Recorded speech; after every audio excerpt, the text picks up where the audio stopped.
कैसे हैं आप सभी। मैं उम्मीद करता हूं कि आप सभी अच्छे होंगे और हमारे चैनल नेशन इन्फो हब के इस हफ्तेवार सीरीज में आप लगातार बने हुए हैं। जैसा कि आप सभी को पता है कि हमने इंडियन कॉन्स्टिट्यूशन को पढ़ना शुरू किया, क्योंकि हम भारतीयों के लिए, इंडियंस के लिए सबसे जरूरी चीज जो है और सबसे पहली चीज जो है वो ये है कि हम कॉन्स्टिट्यूशन को, भारतीय संविधान को समझें। जब तक हम भारतीय संविधान को नहीं समझेंगे, हमको हमारे राइट्स के बारे में, हमारे अधिकार के बारे में, हमारी क्या रिस्पॉन्सिबिलिटीज है, क्या ड्यूटीज है, वो सब नहीं पता चलेगी।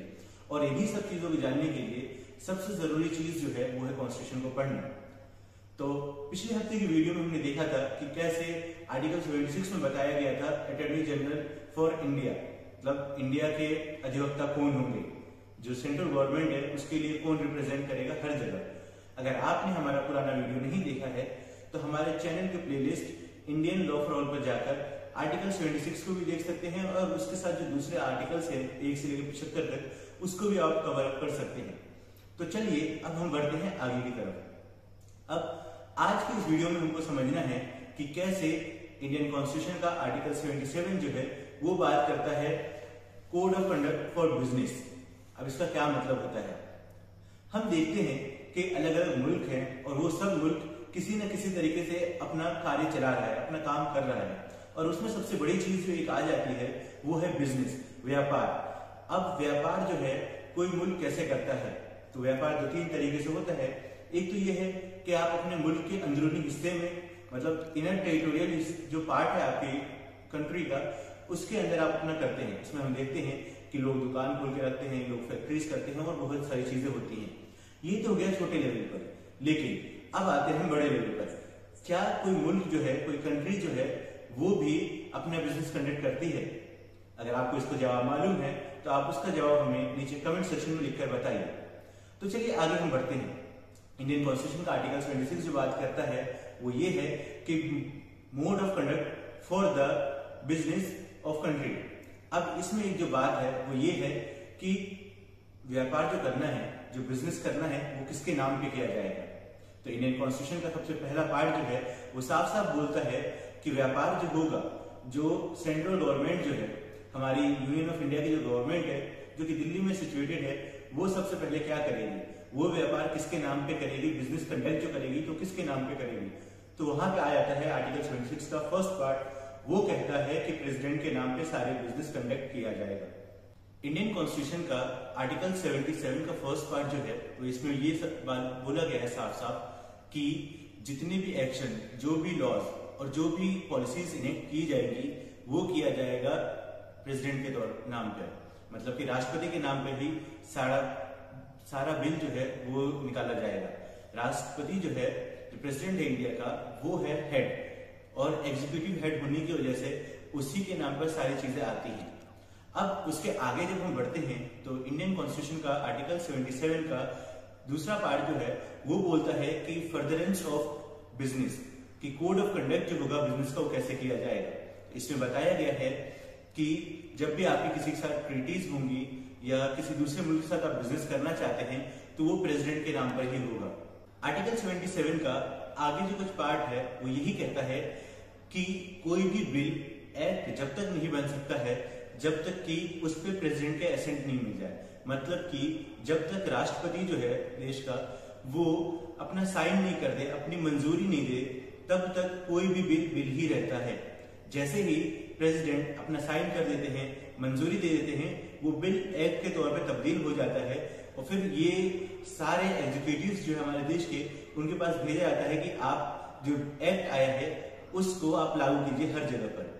तो ये भी चीज जो बताया गया है वो इंडियन कॉन्स्टिट्यूशन के आर्टिकल 77 में बताया गया है।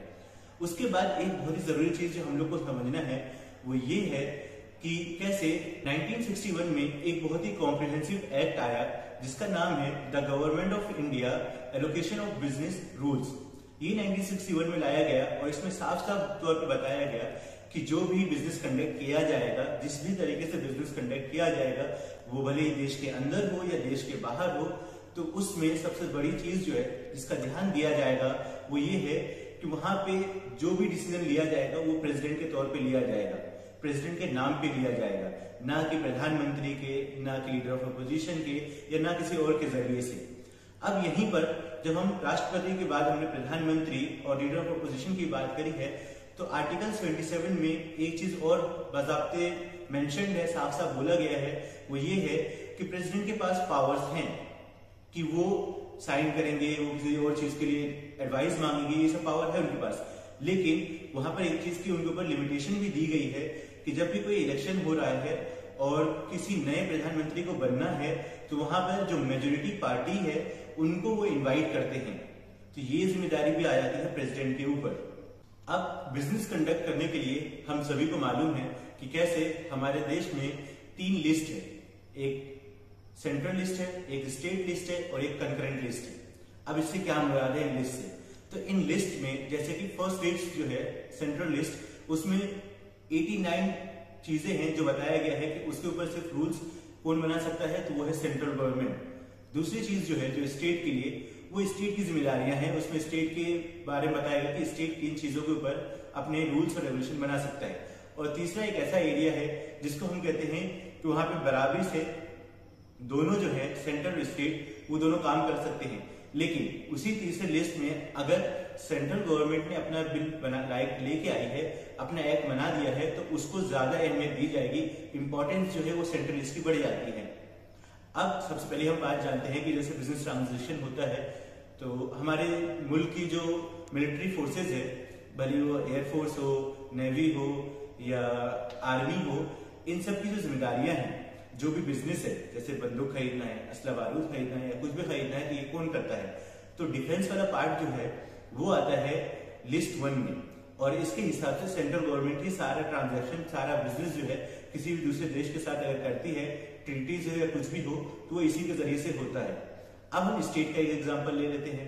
तो स्टेट के लिए एक जरूरी चीज है, वो ये है कि वो अपने यहाँ की जितनी भी फॉरेस्ट है या कुछ भी लैंड्स है, उन सब से रिलेटेड अगर कोई लॉज बनाएगी तो वो स्टेट बनाएगी। अब हम एक एग्जांपल देखते हैं कॉमन एरिया का। तो कॉमन एरिया का सबसे अच्छा एग्जांपल होगा एजुकेशन। एजुकेशन पे जो है वो सेंट्रल गवर्नमेंट भी अपना बिल लेके आती है और स्टेट गवर्नमेंट भी लेके आती है, और फिर दोनों को मिलकर काम करती है। तो इस तरीके से हमारे मुल्क के 3 लिस्ट हैं जिसमें अलग अलग काम को, अलग अलग बिजनेसेस को डिवाइड किया गया है। अब हम लोग को समझना है इंडियन कॉन्स्टिट्यूशन का आर्टिकल 77 का इंपॉर्टेंस। देखिए, इंडियन कॉन्स्टिट्यूशन का आर्टिकल 77 जो बात करता है वो बात करता है code of conduct for the business. अब हमने इसी हिसाब से आपको एक एक्ट बताया था, वो ये है the government of India allocation of business rules 1961। इसमें रूल्स बताया गया कि गवर्नमेंट ऑफ इंडिया जो है, जो भारतीय सरकार है, वो किस हिसाब से बिजनेस कंडक्ट करेगी, और ये जो बिजनेस कंडक्ट कर रही है वो किसके नाम पर करेगी। तो हमने देखा था कि शुरुआत में ही इंडियन कॉन्स्टिट्यूशन का आर्टिकल 77 में शुरुआत में सबसे पहली बात बोला गया कि all the executive powers shall be exercise in the name of president. मतलब जितना भी एग्जीक्यूटिव ऑर्डर्स है, एक्शंस है या कोई बिजनेस है, कुछ भी जो किया जाएगा वो प्रेसिडेंट के तौर पे ही किया जाएगा, प्रेसिडेंट के नाम पे इस पे किया जाएगा। इसीलिए हम देखते हैं कि कभी भी कोई केस होता है तो वो केस यूनियन ऑफ इंडिया का होता है या किसी स्टेट के पर्टिकुलर रिलेटेड होता है। अब यूनियन ऑफ इंडिया का जो केस है वो केस यूनियन ऑफ इंडिया के नाम पे क्यों है? क्योंकि सारी पावर्स जो हम करते हैं डिराइव वो प्रेसिडेंट से करते हैं, तो इसीलिए हम केसेस में देखते हैं यूनियन ऑफ इंडिया आता है।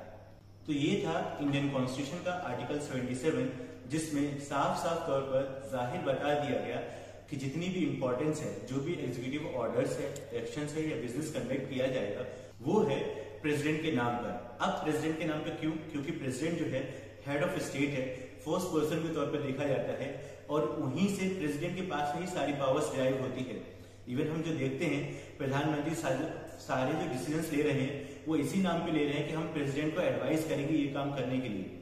मतलब प्रेसिडेंट के लिए ही सारी एग्जीक्यूटिव ऑर्डर्स है, और उन्हीं की सहमति, उन्हीं की मंजूरी होने के बाद कोई भी बिल है वो एक्ट बनता है। तो मैं उम्मीद करता हूं कि आपको इंडियन कॉन्स्टिट्यूशन का आर्टिकल 77 साफ साफ और अच्छी तरीके से समझ में आ गया। अगर आपके पास हमारे लिए कोई भी कमेंट है जिससे हम अपने आप को बेहतर कर सकते हैं, आपको लगता है कि कुछ सजेशन आप दें और उससे हम बेहतर कर लेंगे, तो आप नीचे कमेंट सेक्शन में भी लिख के बता सकते हैं। मैं उम्मीद करता हूं कि आप इस वीडियो को ज्यादा से ज्यादा लाइक, शेयर और सब्सक्राइब करेंगे।